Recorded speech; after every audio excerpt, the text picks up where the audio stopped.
Hey guys, what's up? MadSeason here, back with another Legion class guide. This is an ongoing series where I go over the core gameplay of each class and spec in the Legion Alpha and sort of give you an idea of how they're played and how their core mechanics work. In this video, I'll be going over the Balance Druid. Like with most other specs, Balance is seeing some big changes this expansion, the biggest one probably being our resource. We're no longer on the Mana and Eclipse system.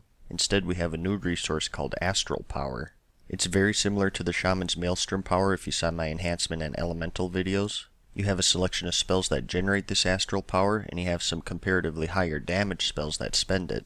Your class identity is still relatively the same. You seek to maintain the balance of nature, and you wield the powers of the moon, sun, and stars in harmony to take down your enemies. As usual, let's get our disclaimers out of the way. The Druid is not my main class on Live. I did a lot of training on both Live and Legion to get a solid understanding of how the balance spec plays and how it's changed for Legion, but keep in mind that this is from a very casual Druid's perspective. Balance especially is new ground for me since it's one of the specs that I just haven't played too much on Live. It's just something to remember when I talk about a spell or give my opinion on something. And by all means, if you catch any errors, feel free to let me know so I can patch them up with an annotation. Also keep in mind that this is all alpha gameplay, so things that you like or don't like are always subject to change. A lot of spells have been changed, removed, or added. I'll go over all of them one by one in the spell book, and I'll also show you them all in action so you can get a good idea of how the spec plays to see if you would like it or not. I'll sort of go over these in order of importance, putting a higher priority on the bread and butter abilities that make up the core of the balance spec. And at the end of the video, I'll show you some real fights and narrate them a bit so you can see how all of it comes together. And as usual, as I'm going through these, keep an eye on the bottom right hand corner of the screen if you want to see the tooltips for the exact numbers and such. Let's start with our basic astral power generator, Solar Wrath. This is a base 1.5 second cast spell that deals a medium amount of nature damage to a single target, and it generates 6 astral power. This is your basic single target generator. You'll be using this when you're low on astral power or when you get certain procs, which I'll go over in a bit. Next up, we have our classic Moonfire. This is an instant cast spell that deals a light amount of initial arcane damage to an enemy, and then a heavy amount over 22 seconds. This is also an astral power generator. It generates a base 3 and it's usable in bear form. So this is something you're going to want to have up all the time in single target fights. Next up, we have an AoE generator, Lunar Strike. This has a longer cast time than Solar Wrath at 2.5 seconds, but to compensate for that it deals slightly more damage and some additional damage to all enemies within 5 yards of the target you used it on. And it also generates 10 astral power as opposed to Solar Wrath's 6. So like I said, this is just our AoE generator. The 5-yard range for that bonus damage does feel pretty restrictive. Your enemies have to be bunched up really nicely if you want to hit everything. Next up, we have Sunfire. This is very similar to Moonfire except that it has an AoE effect. This is an instant cast spell and it generates 3 astral power just like Moonfire, and it deals a light amount of nature damage to a single target and then a heavy amount over 18 seconds to all enemies within 5 yards of the enemy hit. So for AoE so far, we'll be opening up with the Sunfire, and then throwing in some Lunar Strike spam, which is a pretty decent start. And that's pretty much it for our generators. Now let's go over how we're going to be spending all of this astral power. For our single target AP spender, we have Star Surge. This costs 40 astral power, it's instant cast, and it deals a heavy amount of astral damage to a single target. This also grants you 2 buffs, Lunar and Solar Empowerment. These increase the damage of your next Lunar Strike and Solar Wrath spells respectively. The actual percentage increased is increased by mastery, which I'll go over later.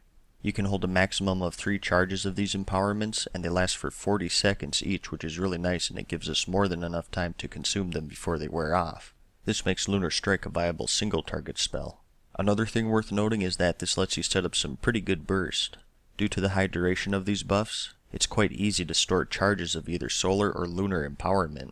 You can really only pick one because you're going to need one of them to generate AP. So, for example, you could Star Surge 3 times throughout the course of your rotation, and only consume your Lunar Empowerment charges via Lunar Strike. Once you have 3 Solar Empowerment charges saved up, you can use them all in a row and set up some really good burst. We have some other abilities and talents, specifically our Artifact ability that I'll go over later that gives us even more burst to support this style of gameplay. You can get a lot of damage out really quickly if you line things up properly. Next up, we have Starfall, which has seen a change. This costs a whopping 60 astral power, and it calls down falling stars at a targeted area, dealing a medium amount of astral damage to all enemies within the area over 8 seconds. It stacks so you can have multiple up on one location at a time and you'll get full damage for all of them. And just like Star Surge, it has an additional effect to go along with it. All enemies caught within this also get the Stellar Empowerment debuff, which causes them to take increased damage from your Moonfire and Sunfire. And once again, this is something that's increased by Mastery. As you can see with my current stats, it's at 52%. The way this works now is a pretty big blow to our farming capability. Right now, with the way Starfall works, Druids are the kings of low-level AoE farming because you can just walk around and rack up the kills. I personally prefer that over this new targeted AoE. Hopefully we can get a glyph that changes it back because I for one will definitely miss it. Next up we have our new mastery, Starlight. This increases the damage of your Starfall and Star Surge and the effect of lunar, solar, and stellar empowerments as you stack it. It's not the most exciting mastery in my opinion. I personally prefer masteries that have the potential to change and spice up your rotation, such as the Survival Hunter mastery for example. But it is pretty powerful nonetheless. Just a nice flat increase to damage to a bunch of effects, and I have to imagine it's going to be a pretty important stat for us this expansion. Next up we'll go over our various shapeshifting forms. First up we have our classic Moonkin form. Balance spec wouldn't feel right if we didn't have this. When you're in this form, your arcane and nature damage is increased by 10%, and your armor by a whopping 200%. You're immune to polymorph effects, and your single target spells also have a 15% chance to make your next damaging spell instant cast. Unfortunately, I think this effect is bugged out right now because I've never seen it proc once, so I can't comment too much about that. And just like it's always been, our shapeshifting frees us from movement impairing effects. Next up we have Bear form. This also increases your armor by 200% and your stamina by 30%. So as always, this is something you're going to want to use when you're being focused. A big thing to note is that we no longer have any Bear form specific abilities such as Mangle, Thrash, Frenzied Regeneration, and so on. We can get them back through talents, but our only baseline Bear form ability right now is Growl. Next up we have Cat form. This increases your movement speed by 30%, and just like all other forms you're immune to polymorph, and it frees you from slows and roots when you use it. And just like Bear form, we lost most of our cat specific abilities like Shred, Rip, Ferocious Bite, and so on. You can also get these back through talents, but you have to choose between your cat, bear, and restoration abilities. I'll cover that more thoroughly when I go over the talents. We do have a couple surviving cat form specific abilities though. First up we have Dash. When you use this, it activates cat form and it increases your movement speed by 70% for 15 seconds. It has a 3-minute cooldown, and you only get the effect when you're in cat form. So no big changes here, just a really solid mobility spell. And we also have Prowl, which is our stealth. This has a 10-second cooldown, and when you use it, it immediately activates cat form and throws you into stealth. But since we really don't have any cat specific abilities anymore, the main purpose of this is just to avoid combat. And lastly for our forms we have Travel form.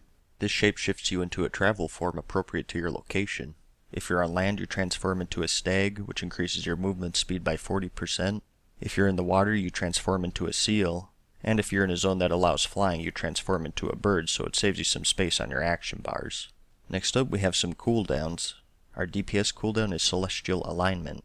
This increases your spell damage by 30%, and the astral power generated by Lunar Strike and Solar Wrath by 50% for 15 seconds, and it has a 1-minute cooldown. So it's not too shabby. Most classes have these 3-minute cooldowns now, so it's pretty standard. Next up we have a defensive cooldown, and that's our classic Bark Skin. This reduces all damage you take by 20%, and prevents damage from pushing back your cast bar for 12 seconds. It has a 1-minute cooldown, and it's usable when you're crowd controlled. So no big changes here. As far as I know, this has been the same for quite a few expansions. We also have Innervate.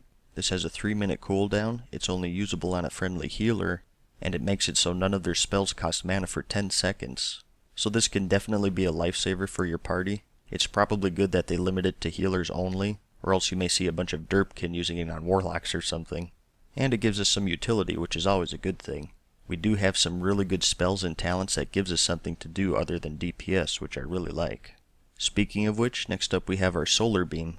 This is our AoE silence. This summons a beam of solar light over an enemy's location, silencing it and all enemies around it. It lasts for 8 seconds and it has a 1-minute cooldown. So this is just a really powerful spell to have. Tanks love this because it makes grouping up enemies really easy. And it's pretty deadly for coordinating it with roots and slows in PvP. Speaking of roots, next up we have Entangling Roots. No big changes here. This is a base 1.7 second cast spell that roots an enemy in place for 30 seconds, and damage caused may cancel the effect. Not much else to say, just a handy crowd control to have for melee targets. And lastly, for our baseline spells, we have Healing Touch. This is a base 2.5 second cast spell that heals a friendly target for a small amount. Not much else to say here, it's just a pretty standard heal that most DPS specs have nowadays. It is usable in Moonkin form, and with its current mana cost, it's something you can spam infinitely. That's pretty much it for all of the important stuff. Everything else I didn't mention are still functionally the same pretty much, maybe just percentage or cooldown changes. I'll mouse over them here quickly, and you can pause the video if you want to see the exact numbers, but abilities I haven't mentioned yet are Growl, Rebirth, which is our combat res, Remove Corruption, Revive, and Dreamwalk, which teleports us to our class hall. We don't have a lot going on passive-wise. We only have 2 if you want to include our Mastery, which I already went over. Our other passive is Astral Influence, which you may have noticed already if you've been looking at the tooltips. This just increases the range of all of your abilities by 5 yards. And that's every ability in passive. If I didn't list anything from Draenor, it was either moved to talents, removed entirely, or they just haven't put it back yet. Next up, we'll go over our revamped talents. And just like the abilities and passives, I'll go over every single talent here and show you them in action. I'll also have a link to the talent calculator in the description if you want to see them for yourself. For the level 15 tier, we have Force of Nature. This summons 3 treants at a targeted area to fight for you for 10 seconds, and any enemy within the area is immediately taunted to attack them. It has a 45-yard range and a 1-minute cooldown. Their damage is pretty decent and they're pretty durable. They won't be able to tank raid bosses, but they're a nice distraction if your tank dies. If your tank goes down, you can use this before you battle res to ensure that no one dies before you can get back up. It would be nice to maybe get a second version of this with treants that don't taunt. That way you can still use it in a group setting without pulling aggro from the tank. I think the 1-minute cooldown is really generous for what it does, so overall just a really good talent to start things off. Next up, we have the Warrior of Elune spell. This one is pretty straightforward. This causes your next 2 lunar strikes, which as you may remember is our AoE astral power generator, to be instant cast. The spell itself is instant cast and it has a 45-second cooldown. This will be really good for fights that need you to be mobile and just for that AoE burst in general. Next up, we have Star-Lord. This causes your lunar and solar empowerments to also reduce the cast time of their affected spells by 8%. Remember, lunar and solar empowerments are from your Star Surge. This one isn't bad, I guess, but I think it's more suited for an artifact trait. I think talents should be a little more interesting than just a percentage increase. Anyways, for the level 30 tier we have Renewal. This is a nice little self-heal. This instantly heals you for 30% of your maximum health with a 2-minute cooldown. Note that it specifically points out that it's usable in all shapeshift forms. And remember, we get a 30% increase to stamina while we're in our bear form, so to maximize this, you want to pop bear form before using it. The 2-minute cooldown seems well suited for what it does. Maybe it's just a tad long, but this will definitely save your hide a lot. Next up for the level 30 tier we have our Displacer Beast. This teleports you 25 yards forward, activates cat form, and increases your movement speed by 50% for 4 seconds, and it has a 30-second cooldown. So once again, just a really good talent, and I'm sure it's going to be a must-have on some of the higher mobility fights. And unlike Dash, you keep that movement speed out of cat form, which is a nice bonus. And lastly, for the level 30 tier, we have Wild Charge. This does a variety of different things depending on what form you're in, all of them mobility based. If you're in your human form, you fly to an ally's position, sort of like a reverse leap of faith. In bear form, you charge an enemy and immobilize them for 4 seconds. In cat form, you leap behind an enemy and daze them for 3 seconds. In moonkin form, you bounce backwards, sort of like the hunter's disengage. In travel form, you leap forward 20 yards. And in aquatic form, your swim speed is increased by 150% for 5 seconds. This has a 15-second cooldown, and all of the targeted variations have a 5 to 30 yard range. So once again, this is a really nice talent to have for mobility. The level 45 tier is a little special. This is how we're going to get our old cat and bear form abilities back. First up, we have Feral Affinity. This gives you a passive 15% increase in movement speed, and you also get Shred, Rip, Ferocious Bite, and Swipe back as abilities. I'll briefly go over the abilities here, but I don't want to spend too much time on them or else this video is going to be an hour long. But first up, I'll go over Shred. This is our combo point builder. It costs 40 energy and it deals a medium amount of physical damage to a single target. If the target's bleeding, it deals 20% increased damage, and if you use it while stealthed, it deals 20% more damage and it has double the chance to crit. One interesting thing to note is that all of these abilities benefit from your Astral Influence talent, so you have a longer melee range than everyone else. I'm not sure if that's intended or not, but it's pretty useful. Next up we have Swipe, which is usable in both cat form and bear form. This is a very basic AoE that deals a light amount of physical damage to all nearby enemies.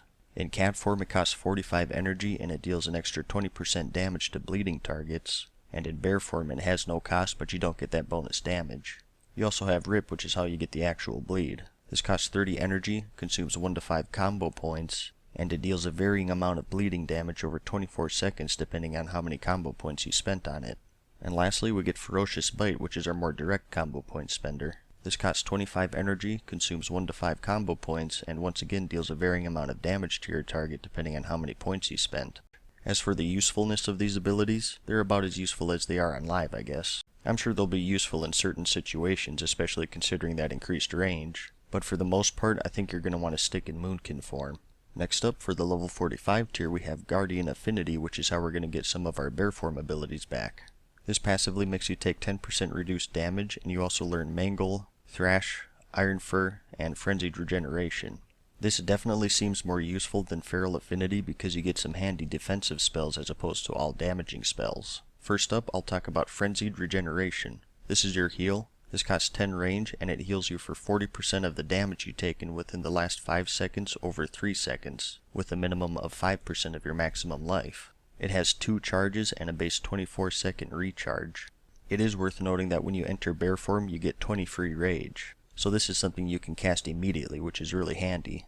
Next up, we have Iron Fur. This costs 45 rage, and it increases your armor by 75% for 6 seconds. It has a 1-second cooldown, and you can overlap it if you're generating enough rage to use it multiple times. We also have Mangle. This deals a medium amount of physical damage to a single target, and it deals 20% additional damage to bleeding targets. It has a base 6-second cooldown, and it generates 6 rage. And lastly, we have Thrash, which deals a very small amount of initial damage and bleeding damage to all nearby enemies for 15 seconds. The bleed stacks up to 3 times, it generates 4 rage, and it has a base 6-second cooldown, and a pretty diesel 13-yard range. And lastly, for the level 45 tier, we have Restoration Affinity. When you have this, you gain Ysera's Gift, which passively heals you for 3% of your maximum life every 5 seconds. And if you're at full health, a random ally will be healed instead. And to follow along with the scheme of things, you also get some abilities: Rejuvenation, Regrowth, and Swift Mend. Rejuvenation is our heal over time. This heals your target for a small amount over 15 seconds. Regrowth is our bigger heal. This has a base 1.5 second cast time, and it heals your target for a small amount initially, and a little more over 12 seconds. Its initial heal also has a 50% increased chance to crit.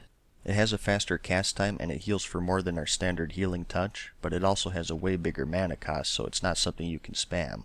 And lastly, we have Swift Mend. This is an instant cast 30-second cooldown spell that heals your target for a pretty decent amount. The trade-off is that its mana cost is pretty extreme. At level 100 and eye level 680 gear, it's a third of your mana bar. It's also worth noting that all 3 of these spells take you out of Moonkin form, so you gotta switch back after you're done using them. I personally prefer this over the Guardian and Feral Affinity just because I like helping out my healers if they need it. And comboing this with Innervate and some of your other support spells really makes you feel useful in areas other than damage, which I really like. Anyways, as for the level 60 tier, first up we have Mighty Bash. This is a basic stun. It lasts for 5 seconds, has a 10-yard range, a 50-second cooldown, and it's usable in all shapeshift forms. Not much else to say, just a really solid stun to have, and I'm sure it'll be a popular choice for PvPers. Next up we have Mass Entanglement. This is our AoE entangling roots. This roots your target in place for 20 seconds, and it also spreads to nearby enemies. It has a 30-second cooldown, and just like Mighty Bash, it's usable in all shapeshift forms. And just like your normal entangling roots, damage has a chance to break the effect. Lastly, for the level 60 tier, we have Typhoon. This is still our knockback. This calls a gust of wind to knock back all enemies in front of you within 20 yards and daze them for 6 seconds. And it has a 30-second cooldown. So we have 3 very different choices of crowd control, and you'll probably be switching it around a lot depending on the situation. For the level 75 tier, we have Soul of the Forest. This is another passive. This increases the damage of your lunar and solar empowerment buffs by an additional 15%. And it also reduces the astral power cost of Starfall by 10. This is pretty powerful, but like I mentioned earlier, I think this is something that would be better suited as an artifact trait rather than a full-blown talent. Next up, we have Incarnation, Chosen of Elune. This is an improvement to your Celestial Alignment cooldown. It's an improved Moonkin form, and while it's active, your spell damage is increased by 40% as opposed to Celestial Alignment's 30%, and your Lunar Strike and Solar Wrath spells generate an additional 50% astral power. It has a 3-minute cooldown, you can shapeshift in and out of it for its duration, and it lasts for 30 seconds as opposed to Celestial Alignment's 15 seconds. Visually there's no change right now, but I'm pretty sure that's just a bug considering it does have a unique model on live servers. One thing that's important to note is that this is also on the global cooldown while Celestial Alignment isn't. It's not a huge deal, I mean it is only 1 second, but it does feel a little awkward to use if you're used to Celestial Alignment. Next up we have an ability called Stellar Flare. This is another dot. It has a base 1.5 second cast, costs 15 astral power, and it burns a single target for a light amount of initial astral damage, and then some heavy damage over 24 seconds. It also benefits from Starfall Stellar Empowerment, which as you may remember increase the damage of your Moonfire and Sunfire. This gives you 3 dots total to work with, which is pretty nifty I think.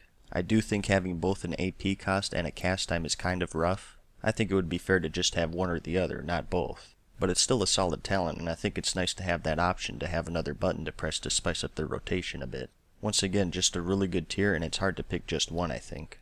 For the level 90 tier we have Shooting Stars. This is another passive. This causes your Moonfire and Sunfire's damage over time effects to have a 10% chance to deal a little extra damage and generate 5 astral power. This gets really powerful if you have a lot of targets up because remember Sunfire applies that AoE dot. So the more targets you have up, the more astral power you'll be generating.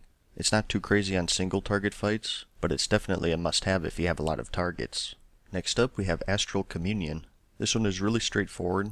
When you use this, you instantly generate 75 astral power.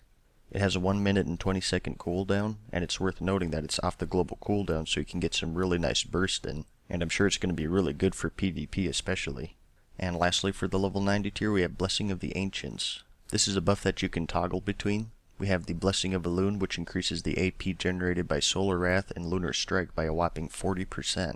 And we also have the Blessing of Anshi, which passively generates 2 astral power every 2.5 seconds, which can be increased by haste. This also comes with some really cool visual effects depending on which buff you have active. As for which buff is better, it depends on your situation. I think you want to have Blessing of Elune up most of the time, and when you need to get somewhere and you don't have time to cast, you want to be an Anshi. This is on the global cooldown though, so that's something to consider before toggling between them. Putting the actual functionality aside, I really like the effects of these buffs. Visually, I think balanced druids are looking really great this expansion. All of their spells are really unique and cool, especially at nighttime when you can fully see their lighting effects. Speaking of great spell effects, next up for the level 100 tier we have Fury of Elune. This calls down a beam of energy at a targeted location, dealing a medium amount of astral damage every second until you run out of astral power. It has an initial cost of 6 astral power and an additional 12 every second while it's active, so you're going to want to try to generate as much AP as you can to keep it up. It has a 1 minute cooldown, and you can also replace it wherever you want at no cost while it's active. The range is pretty small, so you have to be accurate with your placement, but if you can group up your enemies nicely and hit them all with this, the damage is pretty crazy. It's good for single target too. I think it's more suited for AoE because your other astral power spender Star Surge is so strong, but it is hard to tell without any damage meters, so we'll just have to wait and see I guess. Next up we have Stellar Drift. This increases Starfall's radius by 30%, its damage by 20%, and it also allows you to move while casting when you're within its radius. This is super good for mobility, and with the 30% increase in radius, the range is pretty substantial. You don't have to put yourself in melee range to benefit from this. Starfall does have a pretty hefty cost of 60 astral power, but it also has a duration of 8 seconds. And for our last talent we have Nature's Balance. This is another passive effect. This makes Lunar Strike extend the duration of your Moonfire by 6 seconds, and your Solar Wrath to extend the duration of your Sunfire by 4 seconds. Oddly enough, this is reduced as you stack haste, which I'm sure isn't intended. I never heard of a talent that gets weaker as you get more gear. I think this talent will shine in longer fights because it'll save you a lot of global cooldowns from reapplying those dots. On shorter fights though, you're definitely going to want to stick with Fury of Elune or Stellar Drift depending on the situation. Overall I like this tier, but I think it's missing a reliable single target option. Fury of Elune I think is really catered towards AoE, and Nature's Balance like I said is aimed towards really long fights. It would be nice to have something for shorter single target fights, because currently all 3 of these fit very specific roles that you may not encounter a lot if you're not a raider. And that's it for all of the talents. Next up I'll talk about the artifact for the Balanced Druid, and that's the Scythe of Elune. When you obtain this artifact, you also get the New Moon ability. This is actually a 3-stage ability that changes each time you use it. It starts off at New Moon. This is a quick base 1 second cast time spell that deals a medium amount of astral damage to a single target, and it generates 10 astral power. It also evolves into Stage 2, Half Moon. This deals about twice as much damage to your target, but it has twice the cast time at a base 2 seconds. It also generates 20 astral power and moves you to your final stage, Full Moon. This once again doubles the damage of your previous stage, dealing a massive amount of damage to a single target, and it reverts back to Stage 1, New Moon. It has a 3-second cast time and it generates 40 astral power. All three of these stages have a 15-second recharge, and you store 3 charges by default so you can use them back to back to back. This gives you a ton of burst if you built up 3 charges of solar or lunar empowerment like I mentioned earlier, and I think it'll make us really deadly in PvP because you can absolutely nuke enemies if you have everything lined up like that. So like with most of these artifact abilities, it's very strong I think. This artifact also has some interesting passives you can unlock. You can find calculators for this all over the place. I'll have a link in the description, but I'll go over the more major ones here. Unfortunately, I can't show you these in action like I normally do because the beta recently started, and it doesn't have the level 110 PvP realm with maxed out artifacts anymore. So we'll just have to use our imagination until they bring that back. But anyways, first up we have the Power of Goldrin. This gives Star Surge to have a chance to summon the Spirit of Goldrin, which deals a medium amount of arcane damage to your target. The damage isn't anything too crazy. It's a little more damage than a standard Solar Wrath, but it's still a nice bonus to have. We also have Moon and Stars. When you have this, each damaging spell you cast during Celestial Alignment gives you 3% haste. This one is really powerful. It's sort of similar to the Shadow Priest's new Void form because of the stacking haste. And if you took Incarnation, it switches to that accordingly. This especially makes that talent super valuable because remember that has a duration of 30 seconds as opposed to Celestial Alignment's 15. It really turns that cooldown into a massive DPS boost. And lastly we have Echoing Stars. This causes your Starfall AoE to also damage another nearby enemy for a very small amount of astral damage. So this will get more and more powerful the more targets you're hitting with Starfall. The rest of these are pretty generic, some interesting stuff but mainly just percentage increases to abilities and whatnot. I'll mouse over these here quickly and you can pause the video if you want to read them, and like I said I'll have a link to that calculator in the description if you want to check them out. You don't have to choose between any of these traits, you'll be able to get them all eventually. You just need to get enough artifact power which you'll get by questing, PvPing, raiding, and so on. And that's it for all of the abilities, talents, and artifact traits, at least for this alpha build anyways. I'm sure they'll add more or change some stuff later on, but that's okay because the purpose of this video is just to give you a basic idea of how the spec is played, and that's something that's very unlikely to change as they update the game. Now let's put all of this together. The only way to get an idea of how the spec is played is to see it in action, so as always I'll show you some basic fights here and narrate them a bit. Here are some single target fights. For noteworthy talents I have the Warrior of Elune for that double instant lunar strike, and as you can see I also have the Blessing of the Ancients with Blessing of Elune active, and I also picked Fury of Elune just to show off some of our burst. As for the rotation, I'm doing a mix of sustained and burst. To start off, you of course want to have your 2 dots Moonfire and Sunfire, and for the sustained playstyle, I Star Surge as soon as it's available and consume those empowerments. But if I want to be bursty, I'll instead hold off on that and save up my astral power for a Fury of Elune. And if I want to go even further, I could save up those empowerment charges like I mentioned earlier. As for which empowerment to save, I think it depends if you took Warrior of Elune or not. Remember that gives you 2 instant lunar strikes which deals more damage than Solar Wrath. The only trade-off is the longer cast time. If you didn't pick Warrior of Elune though and you want as much burst as possible, it may be worth saving those solar empowerments instead due to being able to get them out faster. I think the burst strategy will mainly be reserved for PvP though. For PvE, you usually want that sustained damage, and I think to get that you just Star Surge as soon as you can, and then consume those empowerments. I think overall it's more damaging rather than using Fury of Elune as your AP dump, but without damage meters it's hard to say. And here are some AoE fights. For talents I have Force of Nature just because I needed a tank. I have Shooting Stars for that extra damage and AP generation from Moonfire and Sunfire, and once again Fury of Elune for that super beam.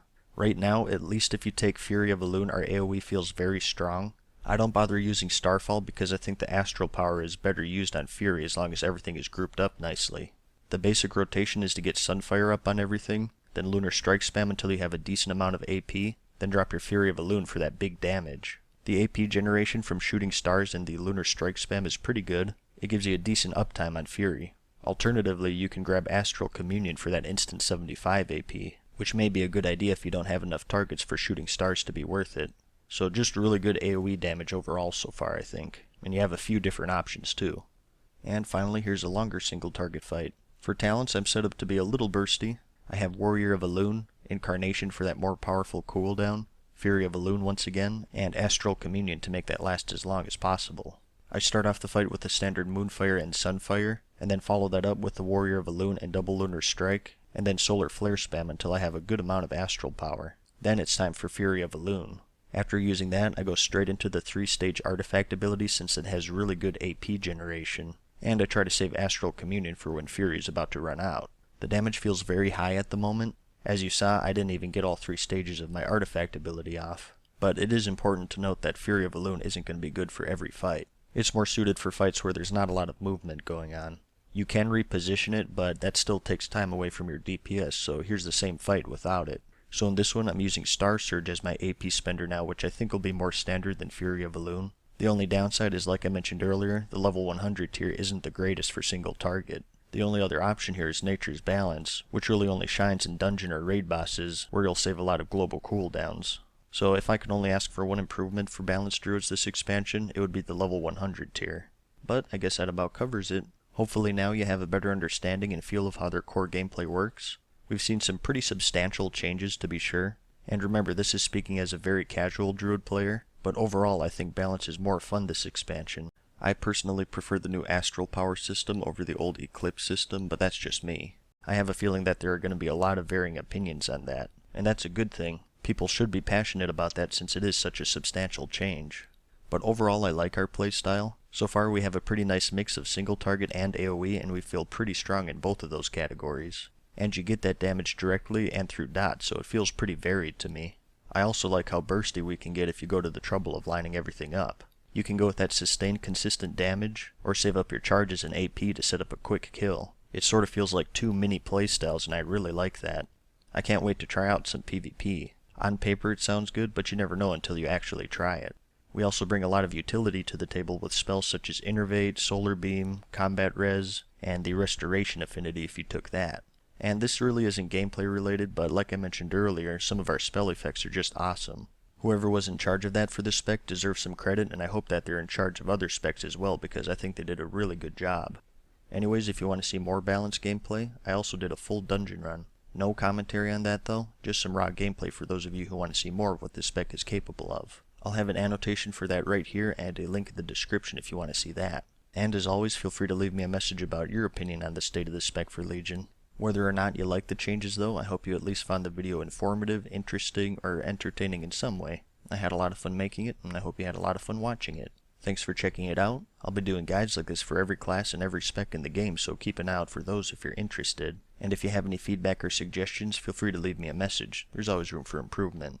Speaking of which, I want to give a special thanks to Jallian174. Knowing that I'm kind of new to this whole druid thing, he went out of his way to throw a bunch of suggestions my way. And a lot of the things I mentioned in this video were thanks to him, so thanks a bunch, man. I appreciate it. And once again, I'll have a poll up in the description if you want to vote on the next class. With balance spec done, I have 13 more DPS specs to go, and then I'll start rolling into the tanking and healing specs. So go ahead and vote on that if you have a specific spec you'd like to see. Anyways, I hope you found this video helpful. Give it a like if you liked it, and if you really liked it, let me know in the comments and subscribe. And as always, thanks for watching, good luck, and peace!